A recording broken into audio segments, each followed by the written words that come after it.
RJD नेता तेजस्वी यादव द्वारा मतदाता सूची से अपना नाम गायब होने के दावे पर जदयू सांसद संजय कुमार झा ने कहा, तेजस्वी यादव एक प्रेस कॉन्फ्रेंस की और दावा किया कि उनका नाम मतदाता सूची से हटा दिया गया है। लेकिन जब चुनाव आयोग ने जांच की तो पता चला कि न केवल उनका नाम सूची में था बल्कि 2 जगहों पर भी दिखाई दिया। विशेष गहन पुनरीक्षण का एकमात्र उद्देश्य मतदाता सूची से ऐसे दोहराव को हटाना है और यही किया जा रहा है। अब आप मुझे एक बात बताइए, वो तो प्रेस कॉन्फ्रेंस करके बोले कि मेरा नाम ही गायब कर दिया। उसके बाद इलेक्शन कमीशन ने दिखाया कि नहीं भाई साहब, आपका नाम है, और पता चला एक नहीं 2 जगह नाम है। एसआईआर करने का उद्देश्य क्या था? यही ना, जो काम ये किए हैं इन्हीं लोगों के लिए एसआईआर कराया जा रहा है, जो 2 जगह नाम लेके बैठा हुआ है। इसी की सफाई के लिए किया हुआ है। और इंडिया गठबंधन को, नेता को पूछिए, बताना चाहिए कि क्या 2 जगह नाम जायज है? संविधान कहता है, जो एटम बम फोड़ रहे हैं उनसे पूछिए कि 2 जगह नाम होना जायज है। तो इसलिए मुझे लगता है कि ये लोग चुनाव, बिहार से तो मैं आ रहा हूं, बिहार में तो कोई मुद्दा ही नहीं है एसआईआर का पब्लिक में। तो ये लोग जो एक सारे संवैधानिक संस्थाओं को डैमेज करने में, कंडेम करने में, जो विपक्ष के नेता हैं पार्लियामेंट में, वो लगे हुए हैं, लोकसभा में, और उनको किसी भी इंस्टीट्यूशन पे भरोसा नहीं है, भारत के संविधान पे भरोसा नहीं। जेएमएम के संरक्षक और झारखंड के पूर्व मुख्यमंत्री शिबू सोरेन के निधन पर भाजपा नेता और पूर्व मुख्यमंत्री रघुबर दास ने कहा, आदरणीय गुरुजी के निधन की खबर सुनकर मुझे गहरा दुख हुआ है। उनके निधन से पूरे झारखंड में शोक की लहर दौड़ गई है और राज्य के लोग इस अपूरणीय क्षति पर शोक व्यक्त कर रहे हैं। इस वरिष्ठ नेता का 81 वर्ष की आयु में निधन हो गया। उन्हें दिल्ली के सर गंगाराम अस्पताल में भर्ती कराया गया था। माननीय गुरुजी की मृत्यु की सूचना पाकर मैं बहुत ही स्तब्ध हूं, क्योंकि आदरणीय गुरुजी की मृत्यु की शोक की लहर इस पूरे झारखंड की जनता आज दुखी है। गुरुजी मेरे पिता तुल्य थे और गुरुजी के साथ मिलकर मैंने सरकार भी बनाई थी, और उनके साथ काम करने का जो मुझे मौका मिला, जो अनुभव मिला, तो मैं एक लाइन में कह सकता हूं, माननीय गुरुजी शोषित, वंचित, दलित और आदिवासियों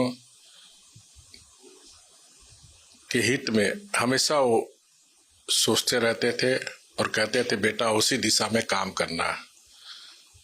तो आज गुरुजी की नहीं रहने से निश्चित रूप से झारखंड ही नहीं बल्कि देश के राजनीति में अपूरणीय क्षति हुई है। झारखंड के पूर्व मुख्यमंत्री शिबू सोरेन के निधन पर आप सांसद संजय सिंह ने कहा, हमें झारखंड के पूर्व मुख्यमंत्री शिबू सोरेन के निधन की खबर उनके बेटे और राज्य के मुख्यमंत्री हेमंत सोरेन के ट्वीट के जरिए मिली। वो एक साहसी नेता थे और झारखंड के निर्माण के पीछे उनका ही हाथ था। उन्होंने अपना पूरा जीवन आदिवासी समुदायों के अधिकारों के लिए समर्पित कर दिया। मैं उनके परिवार और प्रियजनों के प्रति अपनी संवेदना व्यक्त करता हूँ। वहाँ के मुख्यमंत्री और उनके सुपुत्र आदरणीय हेमंत सोरेन जी का भी ट्वीट के माध्यम से जानकारी मिली। उन्होंने बताया कि शिबू सोरेन जी का देहांत हो गया है। वो एक बहादुर नेता थे, संघर्षशील नेता थे, और झारखंड के निर्माण का श्रेय अगर किसी व्यक्ति को जाता है जिन्होंने अपना पूरा जीवन आदिवासी समाज के उत्थान के लिए और झारखंड के निर्माण के लिए दिया, तो उसका नाम है शिबू सोरेन। तो एक संघर्षशील नेता का अपने बीच से जाना बहुत ही दुखद है। मैं प्रभु से प्रार्थना करता हूं कि उनकी पुण्य आत्मा को अपने चरणों में स्थान दे और उनके परिवार के ऊपर, उनके समर्थकों के ऊपर जो ये अपार कष्ट आया है उसको सहन करने की शक्ति दे। ये जानकारी मिली है कि जो अंत्येष्टि है वो उनके गांव से होगी, तो उसमें भी हम लोग शामिल होंगे। झारखंड के पूर्व मुख्यमंत्री शिबू सोरेन के निधन पर जदयू नेता नीरज कुमार ने कहा, झामुमो संस्थापक शिबू सोरेन का निधन सिर्फ एक व्यक्तिगत क्षति नहीं है बल्कि समाज की भी क्षति है। उन्होंने समाज के हाशिए पर खड़े, एक बेहद हाशिए पर पड़े आदिवासी समुदाय को मुख्य धारा में लाया। ये दिवंगत शिबू सोरेन का सबसे महत्वपूर्ण योगदान था और उनके अद्वितीय व्यक्तित्व का प्रतिबिंब था। झारखंड मुक्ति मोर्चा के संस्थापक शिबू सोरेन जी का निधन एक सामाजिक क्षति के रूप में नहीं माना जाए, बल्कि समाज का एक ऐसा समुदाय, आदिवासी समुदाय, जो समाज के बिल्कुल ही हाशिए पर खड़ा था, जो मानव जीवन के बुनियादी आवश्यकता से भी कहीं न कहीं दूर था, उसको एकजुट करना, उसको अपने संघर्ष का एक महत्वपूर्ण आयाम मानना और उसकी सामाजिक स्वीकृति राजनीतिक ताकत के रूप में तब्दील किया जाना, ये माननीय शिबू सोरेन जी के व्यक्तित्व की सबसे बड़ी खासियत थी और निश्चित रूप से उनका निधन सबों के लिए दुखदायी है। ईश्वर श्री चरणों में स्थान। झारखंड के पूर्व मुख्यमंत्री शिबू सोरेन के निधन पर शिवसेना यूबीटी सांसद प्रियंका चतुर्वेदी ने कहा, यह बेहद दुर्भाग्यपूर्ण खबर है। वो एक दिग्गज नेता थे। उन्होंने लंबे समय तक झारखंड का नेतृत्व किया है। मैं झारखंड के मुख्यमंत्री हेमंत सोरेन और कल्पना सोरेन के प्रति अपनी संवेदना व्यक्त करती हूँ। ईश्वर उनकी आत्मा को शांति दे। बहुत ही दुखद समाचार है। एक लेजेंड थे, एक स्टॉलवर्ट नेता थे झारखंड के को उन्होंने, जब से झारखंड अलग हुआ था बिहार से, उन्होंने उसका नेतृत्व किया है। मैं हेमंत सोरेन जी को, कल्पना सोरेन जी को, उनके पूरे परिवार को अपने कंडोलेंसेस व्यक्त करती हूँ। जो उनके फॉलोअर्स रहे, पार्टी वर्कर्स रहे, जिन्होंने उनके आधार पर झारखंड की रूपरेखा बदली है, मैं उन सबको अपने कंडोलेंसेस व्यक्त करना चाहूंगी और मैं उम्मीद करती हूं कि उनकी दिवंगत आत्मा को भगवान शांति दें। कांग्रेस नेता राहुल गांधी द्वारा 2025 में इंडिया ब्लॉक की पहली बैठक की मेजबानी करने पर आरएलडी नेता मलूक नागर ने कहा, कथित इंडिया ब्लॉक की सबसे बड़ी पार्टी चाहे कोई भी हो, कांग्रेस चाहे रात्रि भोज आयोजित करे या बैठक, वो निश्चित रूप से टूटेगी। ऐसा पहले भी कई बार हो चुका है और इस बार भी इंडिया ब्लॉक बिखर जाएगा। सो कॉल्ड इंडिया गठबंधन की सबसे बड़ी पार्टी कांग्रेस अब डिनर होस्ट करे या मीटिंग करे, ये तो पूरे लोकसभा के चुनाव में भी और जिस प्रदेश में विधानसभा के चुनाव होते हैं हमेशा टूटता ही टूटता है। चाहे वो बिहार की बात करें, नीतीश जी के साथ वहां टूटा, बंगाल में ममता जी के साथ टूटा, दिल्ली में केजरीवाल जी के आप पार्टी के साथ टूटा, हरियाणा में आपके साथ टूटा, पंजाब में आपके साथ टूटा, मध्य प्रदेश, राजस्थान, हरियाणा, महाराष्ट्र में अखिलेश जी के साथ टूटा। तो ये तो डिनर कर लें चाहे कुछ कर लें, हमेशा ही टूटता है। इस बार भी टूटेगा और टूट के फिर सब, अब तो बिखरना बाकी रह रहा, बाकी तो सब काम पहले ही ऑलरेडी हो चुका है। अमेरिकी राष्ट्रपति डोनाल्ड ट्रंप के बयान पर कांग्रेस सांसद प्रमोद तिवारी ने कहा, भारत एक संप्रभु और स्वाभिमानी राष्ट्र है। वो अपनी जरूरतों के हिसाब से जहां चाहे और जिससे चाहे व्यापार करेगा। अगर किसी देश में सस्ता तेल उपलब्ध है तो भारत को वहां से खरीदना चाहिए। अगर अमेरिका रूस से सस्ता तेल देना चाहता है तो उसे बाजार में उतरना चाहिए। देखिए, भारत एक स्वतंत्र, संप्रभुता संपन्न राष्ट्र, उसे अपनी जरूरतों के लिए, अपने हित में जहां से जिससे मिलेगा वो व्यापार करेगा। और अगर सस्ता पेट्रोल दुनिया में कहीं उपलब्ध है तो भारत को खरीदना चाहिए। सोवियत रूस या कुछ इस्लामिक कंट्री हमेशा हमारी जरूरत पे कच्चा तेल सस्ता देते रहे, तो अगर उनसे मिलेगा तो हम जरूर खरीदेंगे। अमेरिका अगर सस्ता तेल देना चाहे रूस से भी ज्यादा तो बाजार में आए। चिदम्बरम जी ने सवाल एक बार फिर से इलेक्शन कमीशन पर उठाया। उनका कहना है 6.5 लाख वोटर जो ऐड हुए हैं तमिलनाडु में, इस तरह से गलत है। देखिए, बात तमिलनाडु की हो या बात हो बिहार की, 65 लाख वोटर, इसीलिए तो हम संसद में सवाल उठा रहे हैं कि SIR पर जो ये वोटर लिस्ट बन रही है इस पर चर्चा हो। अब 10% वोट आप बिहार में गिरा देंगे, 1 करोड़ वोट आप महाराष्ट्र में बढ़ा देंगे और वो सारा भाजपा में चला जाएगा, तो निश्चित रूप से कुछ न कुछ तो खेल है। और राहुल गांधी ने चुनौती भरे शब्दों में कहा है, आज प्रतीक्षा कीजिए। इंडिया ब्लॉक का एक डिनर जो है वो होस्ट कर रहे हैं राहुल गांधी गुरुवार को, क्या उसमें भी SIR को लेकर रणनीति? जो भी राजनीतिक मुद्दे होंगे देश के सामने, चाहे SIR का मुद्दा हो या अन्य मुद्दे भी तो हैं, सब पे चर्चा हम करेंगे। उपराष्ट्रपति का चुनाव होने वाला है, इस पे भी चर्चा हो सकती है। तमाम मुद्दे हैं, अभी एजेंडा नहीं आया, जब आएगा तो देश के सामने जो राजनीतिक मुद्दे हैं उन पे चर्चा होगी।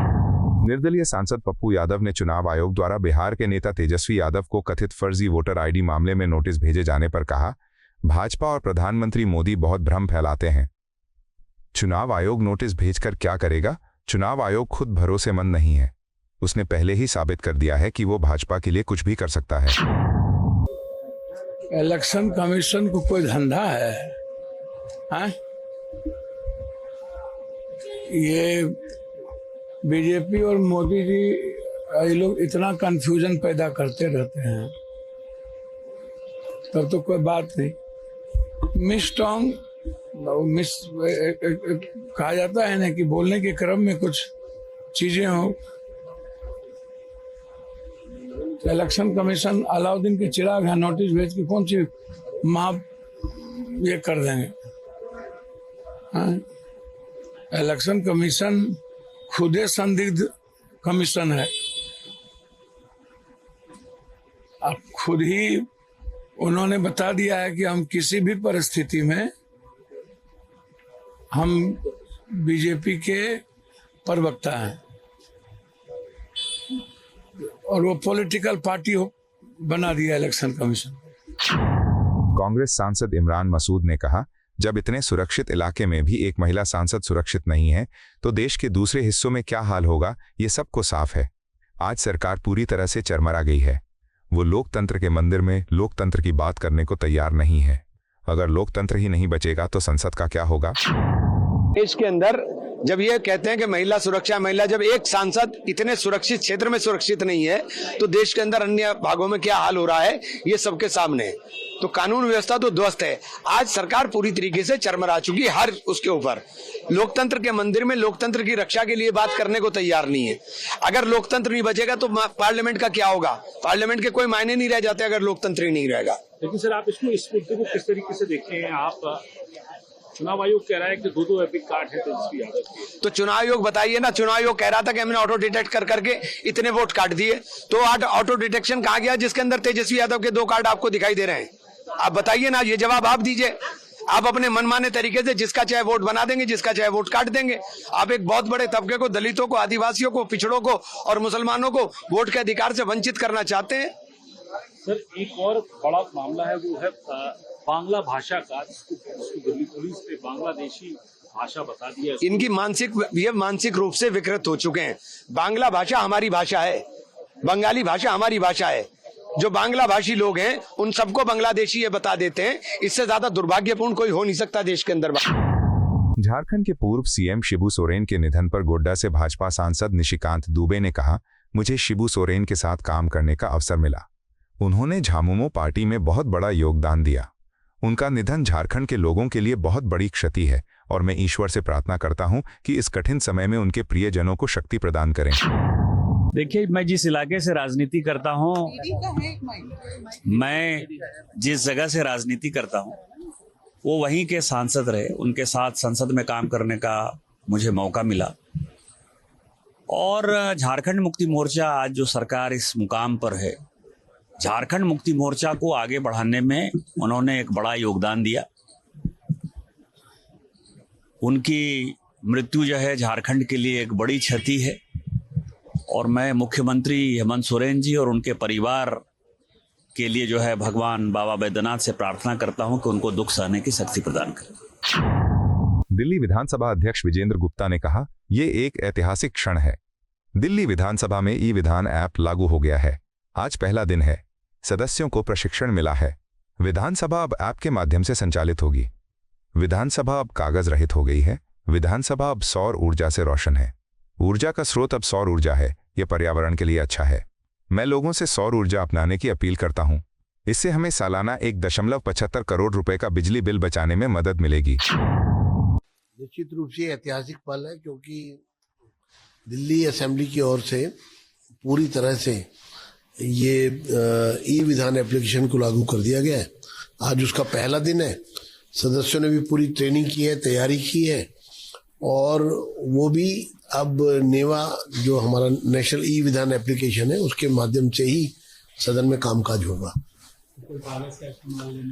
कोई सरकारी जैसे सीएजी रिपोर्ट्स है, बिल है, लिस्ट ऑफ बिजनेस है, बाकी और जो मेंबर्स ने जो नोटिस दिए हैं, जो एलओबी की बाकी आइटम्स हैं, प्रतिवेदन है, कमेटियों की रिपोर्ट्स हैं, ये सब ऑनलाइन जो है कागज रहित मेंबर्स को दिया गया है, जिसमें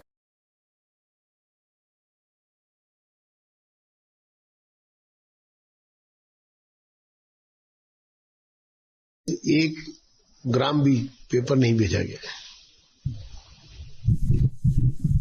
इसी तरह से आज हमारी असेंबली सोलर से प्रकाशवान है, एसी भी सब सोलर से चल रहे हैं और पूरी विधानसभा का सदन भी सोलर से प्रकाशवान होगा, यानी कि जो ऊर्जा का स्रोत है अब सोलर है। और ये एक बहुत बड़ा दिल्ली विधानसभा की ओर से पर्यावरण में जो है एक योगदान है दिल्ली के पर्यावरण के लिए। मैं आह्वान करता हूं दिल्ली के लोगों से कि वो भी इसी तरह से सोलर को अपनाएं। और आप देख सकते हैं कि सोलर कितना स्मूथ है, कितना आसान है। मात्र 100 दिन के अंदर अंदर हमने इसको पेपरलेस भी किया और सोलर से प्रकाशवान भी किया।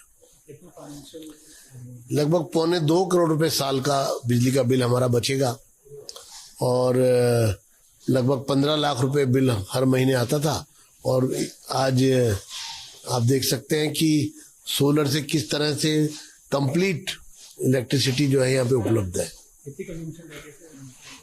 15 लाख रुपए महीने का बिल था लगभग, जो हमारा ही मानना है अब जीरो हो जाएगा। मध्य प्रदेश के मुख्यमंत्री मोहन यादव ने बाढ़ निरीक्षण के दौरान कहा, मैं आपको सूचित करना चाहता हूं कि मैं ज्योतिरादित्य सिंधिया के साथ बाढ़ नियंत्रण तैयारियों का निरीक्षण करूंगा। हम यह सुनिश्चित करने का हर संभव प्रयास कर रहे हैं कि इस वर्ष वन्यजीव और वन प्रभावित न हों। किसी भी नुकसान को रोकने के लिए राज्य भर में आवास और भूमि की स्थिति की समीक्षा करने के लिए स्थानीय अधिकारियों को पहले ही अलर्ट जारी कर दिया गया है।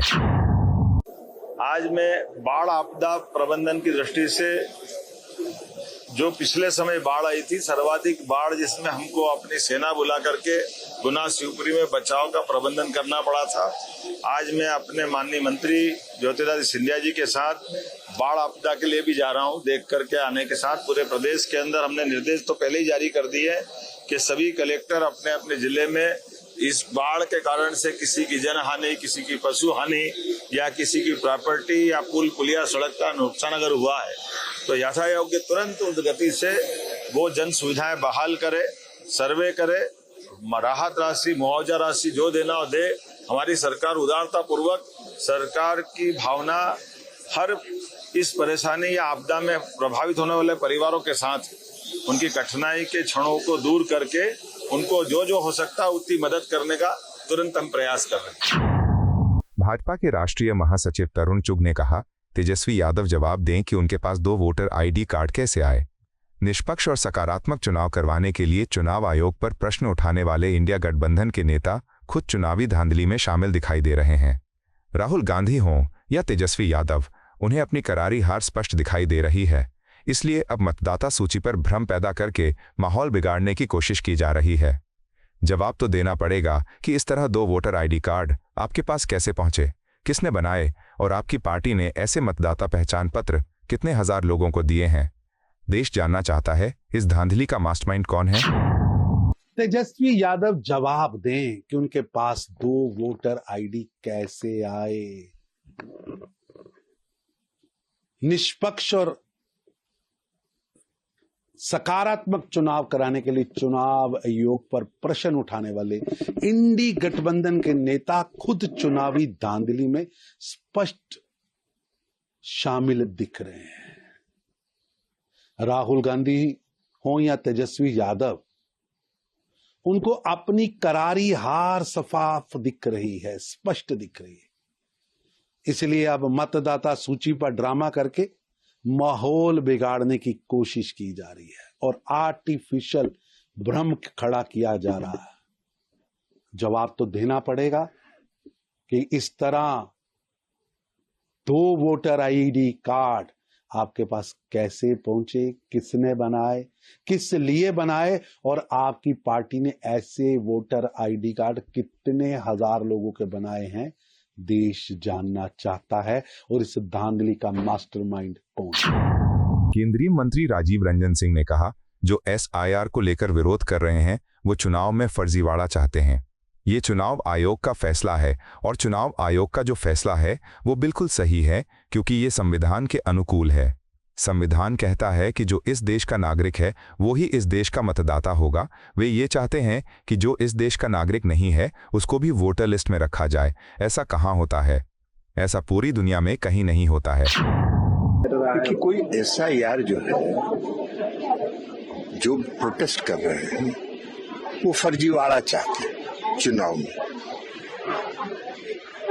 और चुनाव आयोग का फैसला है, और चुनाव आयोग का जो फैसला है वो एकदम सही है फैसला, इसलिए कि संविधान के अनुकूल है।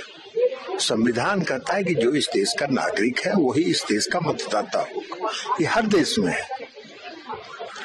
आप ये चाहते हैं कि जो इस देश का मतदाता नहीं है, जो इस देश का नागरिक नहीं है और अपने को नागरिक इस देश का होने का कोई प्रमाण नहीं दे सकता है, उसको भी वोटर लिस्ट में रखिए।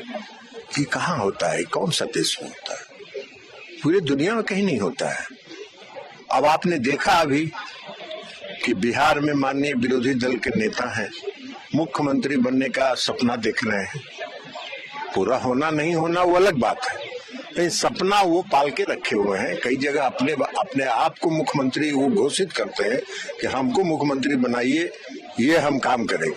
तो खैर वो उनका है, लेकिन अब उनका भी फर्जीवाड़ा आप लोगों ने देख लिया, पूरे देश ने देख लिया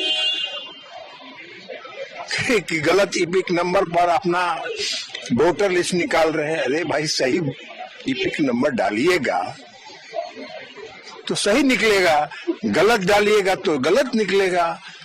तो अब इस तरह के फर्जीवाड़ा को हल्ला करके रोज सच तो नहीं होगा ना। क्या कहा है चुनाव आयोग ने SIR में? 11 विकल्प दिया है। 11 विकल्प से कोई एक विकल्प आप बताइए जिसके आधार पर यह पता चल सके कि आपका जन्म कब हुआ और आप इस देश के नागरिक हैं। बहुत सही बात है, संविधान के अनुकूल है, प्रजातंत्र को तो मजबूती मिलेगी। इनका क्या मांग है? क्यों मांग है? SIR के विरोध का कारण क्या है? यही ना कि जो फर्जीवाड़ा से वोटर लिस्ट में घुस गया उसको वोटर बनाए रखिए। चुनाव आयोग का फैसला सही है और ये हम लोग का साफ स्टैंड है। आपको यह वीडियो पसंद आया हो तो इसे लाइक करें, हमारे चैनल को सब्सक्राइब करें।